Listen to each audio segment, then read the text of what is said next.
ఆలోచన చేయమని కోరుతా ఉన్నా. చంద్రబాబు నాయుడు గారి విశ్వసనీయత, చంద్రబాబు నాయుడు గారి సాధ్యం కాని హామీలను ఏ స్థాయిలో ఉన్నాయి అనంటే, ఈ 2014లో ఇదే చంద్రబాబు ఆయన పక్కన మోడీ గారు ఆయన పక్కన దత్తపుత్రుడి ఫోటో పెట్టుకొని చంద్రబాబు సంతకం పెట్టి మీ ప్రతి ఇంటికి పంపించిన ఈ పాంఫ్లెట్లో కనీసం ఒకటంటే ఒకటి జరగని ఈయన విశ్వసనీయత ఏ స్థాయిలో ఉంది అనంటే, ఈరోజు ఈ పెద్ద మనిషి చంద్రబాబు నాయుడు గారు మేనిఫెస్టో అంటూ డిక్లేర్ చేశాడు. డిక్లేర్ చేస్తే ఏమైందో తెలుసా? డిక్లేర్ చేస్తే పైనుంచి బీజేపీ ఫోన్ చేసి, అయ్యా నీ ఫోటోనే పెట్టుకో, మోడీ ఫోటో మాత్రం నీ మేనిఫెస్టోలో పెట్టుకోవాకు, మేము ఒప్పుకోము అని అంటా ఉన్నారు.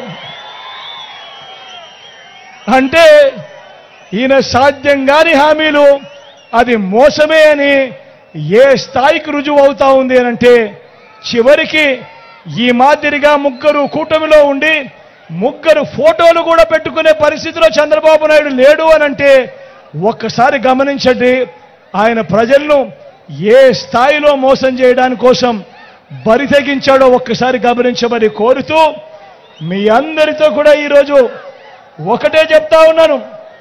మళ్ళీ వాలంటీర్లు మళ్ళీ మీ ఇంటికే రావాలన్నా, పేదవాడి భవిష్యత్ మారాలన్నా, పథకాలన్నీ కొనసాగాలన్నా, లంచాలు వివక్ష లేని పాలన జరగాలన్నా, మన బడులు మన చదువులు మన పిల్లలు బాగుపడాలన్నా, మన వ్యవసాయము మన హాస్పిటళ్లు మెరుగుపడాలన్నా ప్రతి ఒక్కరూ కూడా ఏం చేయాలి?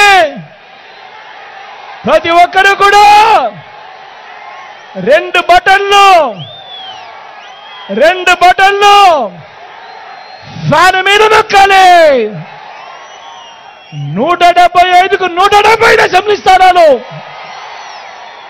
25 ఎంపీలకు 25 ఎంపీ స్థానాలు, ఒక్క సీటు కూడా తగ్గడానికే వీల్లేదు. సిద్ధమేనా?